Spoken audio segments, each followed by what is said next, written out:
For decades, Earth had remained an observer, a quiet blue dot in the corner of the galaxy, diplomatically present in the Galactic Accord but militarily uninvolved. Humanity had signed the Neutrality Pact after the first contact, choosing peace over power, caution over conquest. The other species were fine with that. Humans were considered unpredictable, emotional, and above all, dangerous if provoked. And so, Earth stayed quiet until the first strike. It came without warning. A black spear of plasma tore through Luna Station Alpha, killing 912 civilians and scientists. The culprit, the Zarnithi Empire, a war-hungry race that saw Earth's neutrality as cowardice and its resources as ripe for the taking. The official message from the Zarnithi High Marshal was chilling. Neutrality is submission. The weak claim peace to hide their fear. Earth's orbit is ours now. The Galactic Council condemned the attack but offered only words.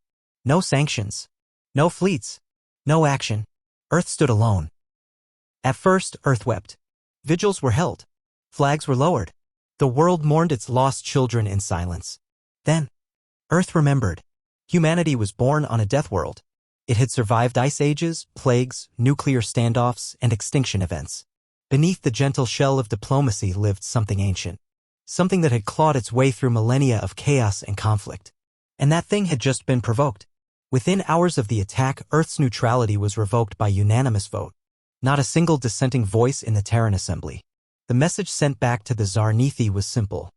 You wanted war? We'll show you how humans wage it. The Vanguard Protocol was activated. Earth's military, hidden and dormant for over a century, roared back to life. Satellites blinked awake. Silent stations in Jupiter's shadow began movement. The Mars shipyards opened vaults labeled for last resort use only. Within 7 Terran days, a fleet emerged from Sol's Edge, sleek, dark, angular.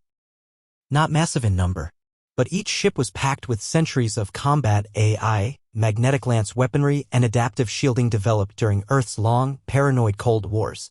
At the head of the fleet was the warship Justice from Ashes, a relic of Earth's forgotten wars, now reborn with vengeance in its engines. Captain Elena Raz, former peacekeeper and now commander of Earth's first response fleet, stood on the bridge. Engage stealth warp, she said, eyes cold.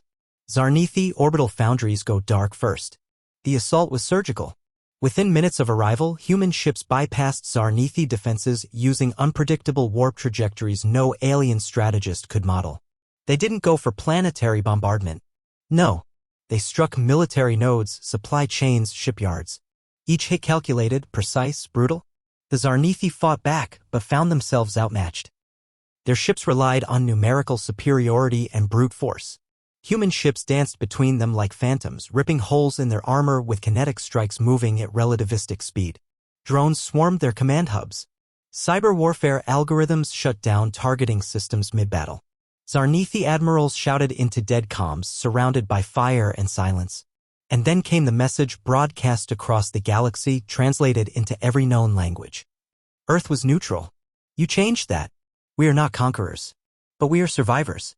And we never forget who draws first blood. The Galactic Council was stunned. Most had forgotten what humans were capable of. For centuries, they'd smiled, traded, negotiated. But now they watched in silence as the Zarnithi homeworld's fleet was reduced to debris. The war lasted only 12 days. 12 days from the first strike to the Zarnithi surrender. Earth didn't demand territory. Didn't demand tribute. Only justice. And peace with terms. Any further aggression against neutral worlds would be met with the same ferocity. And should the Council fail to act again, Earth would. The galaxy changed that day. No longer was humanity just a curious death world species playing diplomat. Now it stood as a reminder. Neutral does not mean weak. Peace does not mean passive. And when Earth is attacked, it does not hesitate.